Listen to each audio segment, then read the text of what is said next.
In the year 44 BC, the Roman Senate gathered to offer Julius Caesar the crown of the empire. The air was thick with the scent of burning cedar and stale sweat, and Caesar, the man who had conquered Gaul, crossed the Rubicon and obliterated Pompey. That man remained seated. He did not rise to receive them. His hands were trembling. Documents slipped from his lap to the marble floor. The biographer Plutarch, writing 120 years later, calls it Caesar's habitual sickness.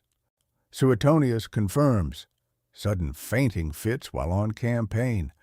The Romans whispered about the sacred disease. We call it epilepsy. But what no one told you is that Caesar probably knew it, that he used it, and that the last person who should have it, the dictator Perpetuo of Rome, built his entire public image on a condition that left him unconscious and foaming on the battlefield. In this video, we are going inside the body of Julius Caesar. We will diagnose the biology behind the history and reveal how a misfiring neuron changed the fate of the Western world. They saw a god refusing to stand. I saw a patient trying not to fall. To understand the fall of the Republic, we must first understand the fall of the man, not politically, but physically.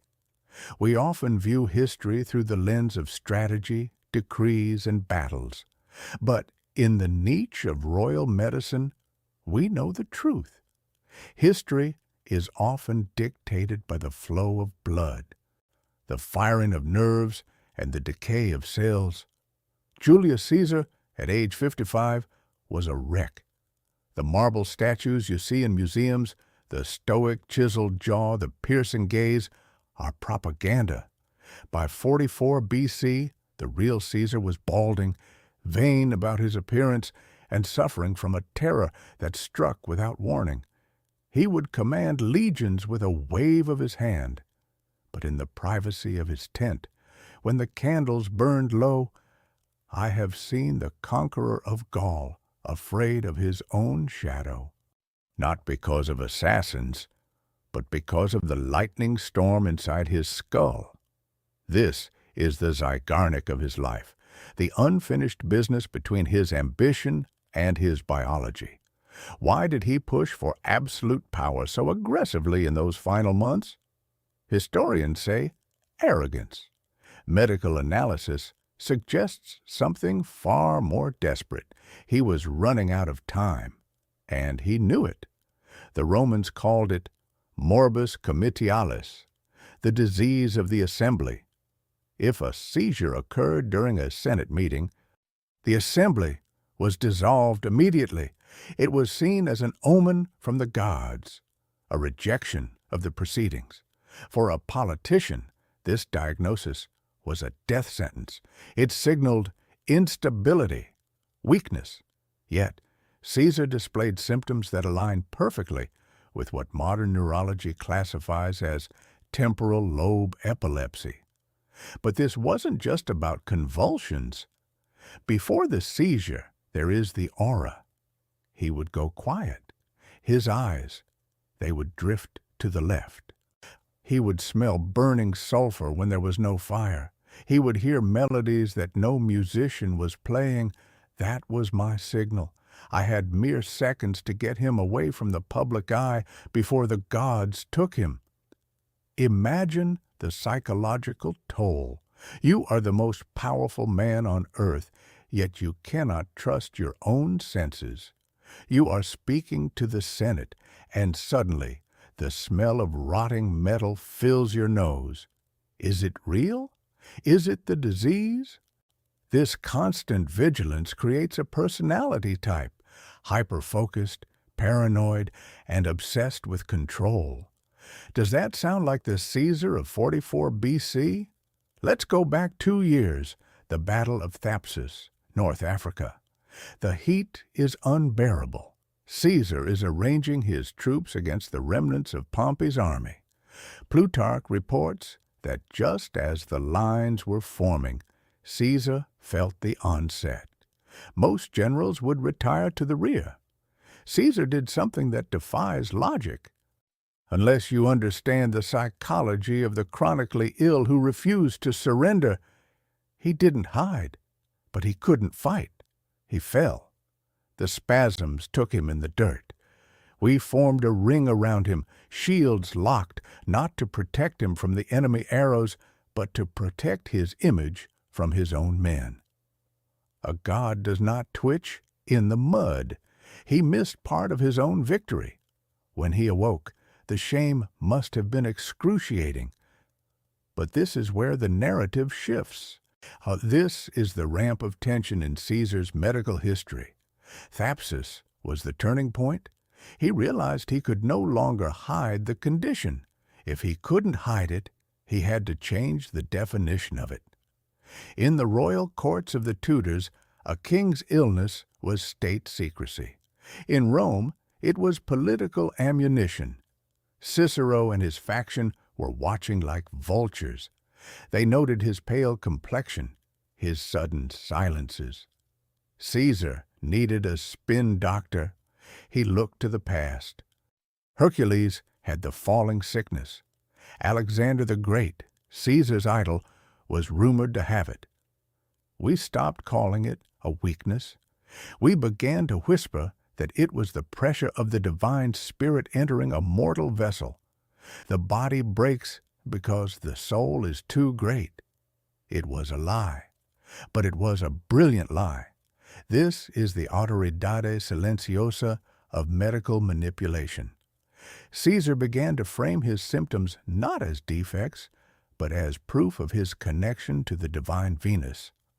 I do not faint, I commune. But biology doesn't care about propaganda. The seizures were getting worse. The mini-strokes, or TIA, were likely damaging his cognitive inhibition. Why did Caesar dismantle the Republic so quickly in those final months? Perhaps because his brain was physically changing. The frontal lobe, responsible for impulse control, was under siege. By early 44 BC, the deterioration was rapid.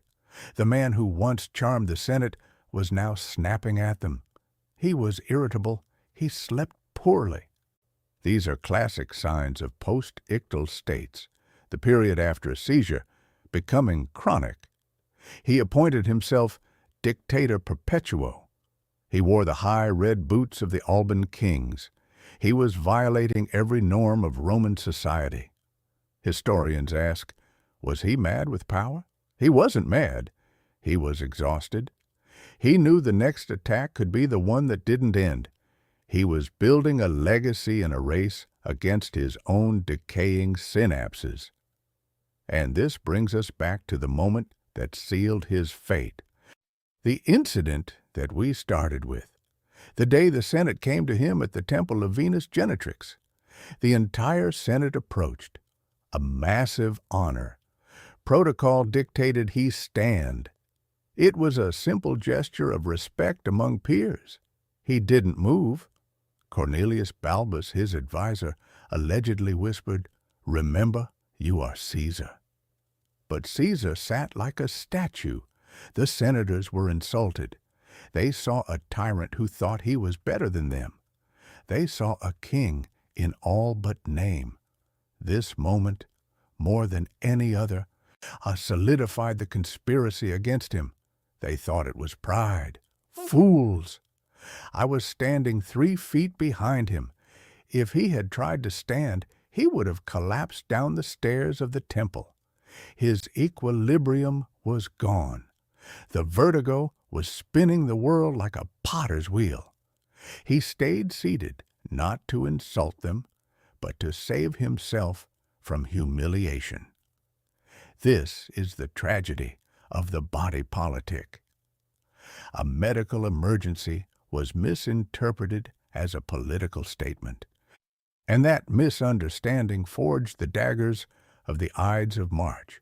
But there is a darker theory, a curiosity gap that few historians dare to cross. What if Caesar wanted them to hate him? Suetonius suggests that Caesar's health had deteriorated so much that he preferred a quick death to a slow, humiliating decline. In the ancient world, there was no dignity in a leader who soiled himself in public. He asked me once, "What is the best death?" I told him, "One in sleep, peaceful." He looked at me with those black eyes and said, "No, let it be sudden and unexpected." Was he provoking the Senate? Was the refusal to rise a suicide note written in body language? He dismissed his Spanish bodyguard just days before the assassination. He walked freely among his enemies. This wasn't carelessness. This was resignation. February 15th, the Lupercalia, a festival of purification. Mark Antony offers him a crown. The crowd groans. Caesar pushes it away. "I am not king, I am Caesar." The crowd cheers. It happens again and again. It looks like political theater.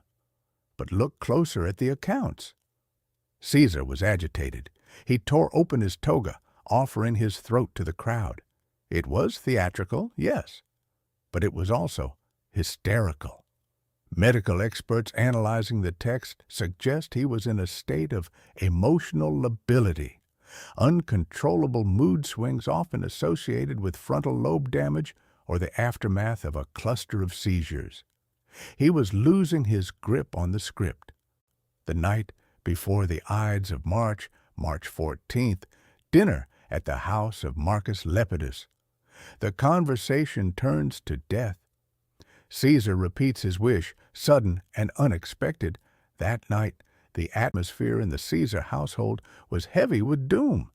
His wife Calpurnia wakes up screaming. She dreams he is murdered in her arms. It wasn't just dreams. The windows rattled, the wind howled. But Caesar, he didn't sleep. He paced. He felt the aura again, the smell of metal, the buzzing. He knew the sacred disease was coming for him the next day. On the morning of the 15th, he almost didn't go. He felt terrible, dizzy, weak. He sent word to the Senate that he would not attend. History hangs by a thread. If Caesar stays home, the plot fails. The conspirators are exposed. The empire never happens. But Decimus Brutus, a friend who was secretly in on the plot, arrives. He mocks the omens. "Will you keep the Senate waiting because your wife had a bad dream?" He appeals to Caesar's vanity, but he also appeals to his fear. If Caesar stays home, he looks weak. If he goes, he looks strong. Caesar puts on his toga. He ignores his body one last time. I watched him leave. He didn't look like a conqueror. He looked like a man walking to the gallows to escape a hospital bed. The tension ramps up. The walk is chaotic. A Greek teacher hands him a scroll detailing the plot. "Read this alone, Caesar." Quickly. Caesar tries, but he can't. Was it the crowd? Or was his vision blurring again? Was a migraine blinding him? The royal medicine perspective suggests he physically couldn't focus his eyes on the small text. The disease that helped him build his myth was now blinding him to his salvation. He sits. Tullius Cimber grabs his toga. It's the signal. Casca strikes first. A clumsy blow to the neck. Caesar catches the arm. He is still strong enough to fight. He shouts, "Vile Casca, what is this?" But then they all descend. 23 stab wounds. Here is the medical detail that changes everything. Of the 23 wounds, only one was fatal, the second blow to the chest. The rest were superficial. They were hacking at him in a panic. He fought until he saw Brutus. Then he covered his face with his toga. Why? To hide his fear? No. In his final moment, as the blood left him, he ensured he fell decently. Even dying, he was managing the image of the king's body. He did not want them to see the face of the sacred disease in death. The senators fled. The body lay there for hours. Finally, 3 slaves carried him home, one arm dangling. The physician Antistius performed what is officially the first forensic autopsy in history. He concluded that the wound to the chest was the only fatal one. But consider this violation of expectation. Caesar was likely dying anyway, if not by the dagger, then by the stroke that was brewing in his arteries. The conspirators didn't kill a thriving tyrant. They euthanized a dying man.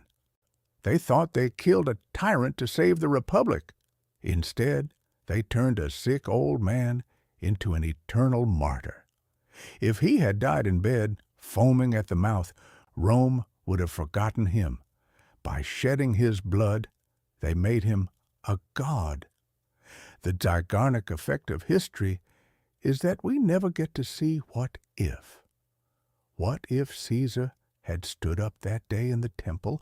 What if he had admitted his frailty?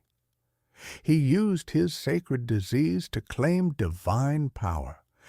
But that same power trapped him in a role he could physically no longer play. He died because he couldn't afford to look sick.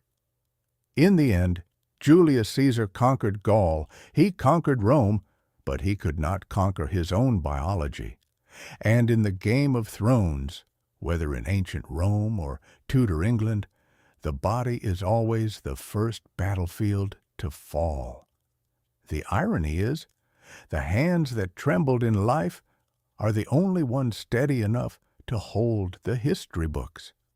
If you want to uncover more medical secrets of history's most powerful figures, from the madness of King George to the ulcers of Henry VIII, subscribe now.